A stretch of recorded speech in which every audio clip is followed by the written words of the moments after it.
और किस प्रकार इधर उधर क्रंदन करते फिरते हैं। यह चौथा नरक तो और भी भयानक है। इसका नाम अर्गला है। देखो यमराज के दूत नाना प्रकार के पापों पासों से बांधकर इन पापियों को मुग्धर आदि से पीट रहे हैं और ये जोर जोर से चीख रहे हैं। जो साधु पुरुषों और ब्राह्मण आदि को गला पकड़कर या और किसी उपाय से कहीं आने जाने से रोकते हैं, वे पापी यमराज के सेवकों द्वारा यहाँ यातना में डाले जाते हैं। वध और वेदन आदि के द्वारा इस नरक के भी 6 वेद हैं। और 5वें नरक पर दृष्टिपात करो। इसका नाम कूटसालमली है। यहाँ ये जो श्यामल आदि के वृक्ष खड़े हैं, ये सभी जलते हुए अंगारे के समान हैं। इसमें पापियों को यातना दी जाती है। पराई स्त्री और पराये धन का अपहरण करने वाले तथा दूसरों से द्रोह करने वाले पापी सदा ही यहाँ कष्ट भोगते हैं। यह 6ठा नरक और भी अद्भुत है। इसे रक्तपूय कहते हैं। इसमें रक्त और पी भरा रहता है। इसकी ओर देखो तो सही। इसमें कितने ही पापी मनुष्य नीचे मुंह करके लटकाए गए हैं और भयानक कष्ट भोग रहे हैं। ये सब अवच्छ भक्षण और निंदा करने वाले तथा चुगली खाने वाले हैं। कोई डूब रहे हैं, कोई मारे जा रहे हैं। ये सब के सब डरावनी आवाज के साथ चीख रहे हैं। इस नरक के भी विगंध आदि 6 भेद हैं। धनेश्वर, अब इधर दृष्टि डालो। यह भयंकर दिखाई देने वाला 7वां नरक कुंभी पाक है। यह तेल आदि द्रव्यों के भेद से 6 प्रकार का है। यमराज के दूत महापातकी पुरुषों को इसी में डालकर लौटाते हैं और वे पापी इसमें अनेक हजार वर्षों तक डूबते उतराते रहते हैं। देखो वे भयानक नरक सब मिलाकर 42 है।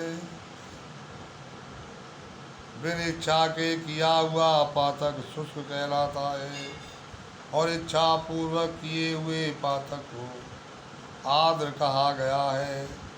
आद्र और शुष्क आदि भेदों से प्रत्येक नरक 2 प्रकार का है। इस प्रकार ये नरक पृथक पृथक 84 की संख्या में स्थित है। प्रकीर्ण, अपांक्तेय, मलिनीकरण, जाति भृशंकर, उपपातक, अतिपातक और महापातक, ये 7 प्रकार के पातक माने गए हैं। इनके कारण पापी पुरुष पर युक्त 7 नरकों में क्रमशः यातना भोगते हैं। तुम कार्तिक व्रत करने वाले पुरुषों का संसर्ग प्राप्त हो चुका है, इसलिए अधिक पुण्य राशि का संचय हो जाने से नरकों के कष्ट से छुटकारा मिल गया है। भगवान श्री कृष्ण कहते हैं, सत्यभामा, इस प्रकार प्रेतराज धनेश्वर को नगर का दर्शन कराकर उसे यक्षलोक में ले गया तथा वहाँ जाकर वह बड़ा जाकर वाय अछुआ वह अछुआ।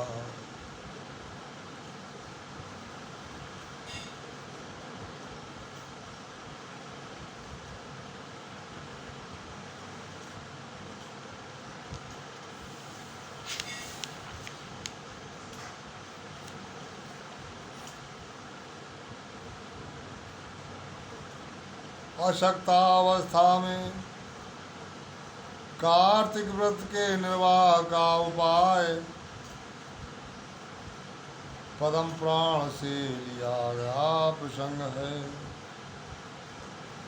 सूत जी कहते हैं, महर्षियों, भगवान वासुदेव अपनी प्रीतमा सतभामा को यह कथा सुनाकर सायंकाल का संध्योपासन करने के लिए अपनी माता देवकी के भवन में चले गए। इस पापनाशक कार्तिक मास का ऐसा ही प्रभाव बतलाया गया है। यह भगवान विष्णु को सदा ही प्रिय था, भोग और मोक्ष रूपी फल प्रदान करने वाला है। रात में भगवान विष्णु के समीप जागना, प्रातः काल स्नान करना, तुलसी की सेवा में संलग्न रहना, उद्यापन करना और दीप दान देना, ये कार्तिक मास के 5 नियम हैं। इन 5 नियमों के पालन से कार्तिक का व्रत करने वाला पुरुष पूर्ण फल का भागी होता है। वह फल भोग और मोक्ष देने वाला बताया गया है।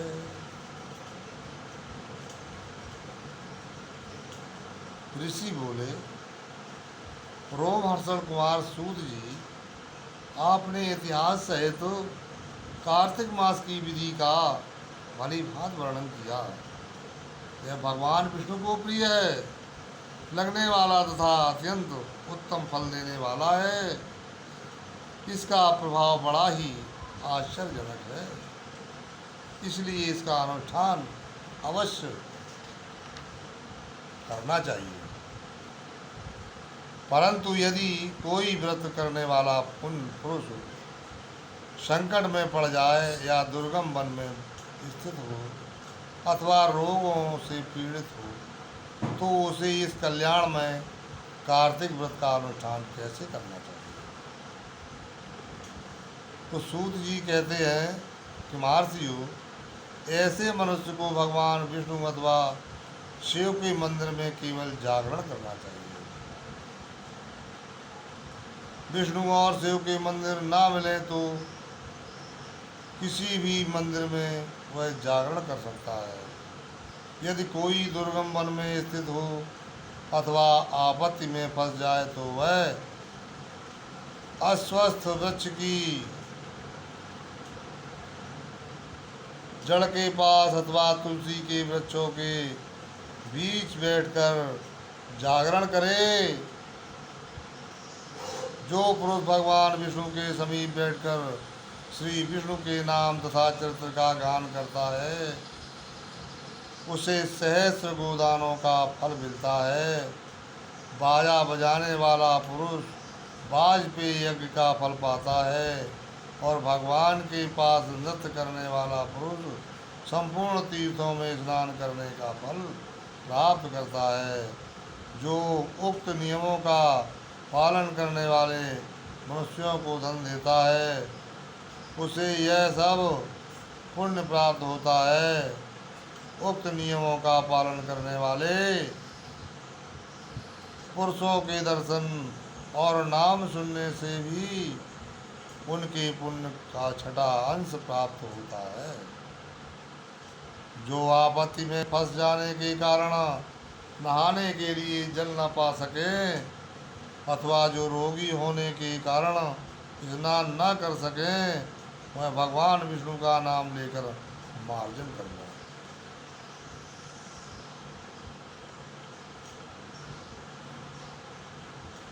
जो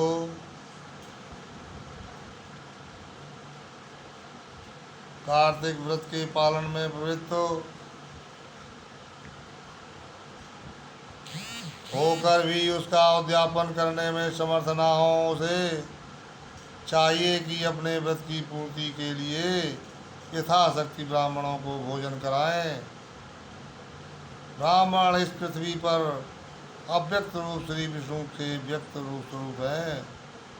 उनके संतुष्ट होने पर भगवान सदा संतुष्ट होते हैं, इसमें तनिक भी संदेह नहीं है। जो स्वयं दीपदान करने में असमर्थ हो वह दूसरों का दीप जलाएं अथवा हवा आदि से उन दीपों की यत्नपूर्वक रक्षा करें। तुलसी वृक्ष के अभाव में वैष्णव ब्राह्मण का पूजन करे, क्योंकि भगवान विष्णु अपने भक्तों के हृदय में सदा विराजमान रहते हैं। अथवा सब साधनों से अभाव में व्रत करने वाला पुरुष व्रत की पूर्ति के लिए ब्राह्मणों, गौओं तथा पीपल और वट के वृक्षों की सेवा करे। ऋषियों ने पूछा, सूत जी, आपने पीपल और वट को गौ तथा ब्राह्मण के समान कैसे बता दिया? वे दोनों अन्य वृक्ष सब वृक्षों की अपेक्षा अधिक पूज्य माने गए हैं। सूत जी बोले, महर्षियों, पीपल के रूप में साक्षात भगवान विष्णु ही विराजते हैं।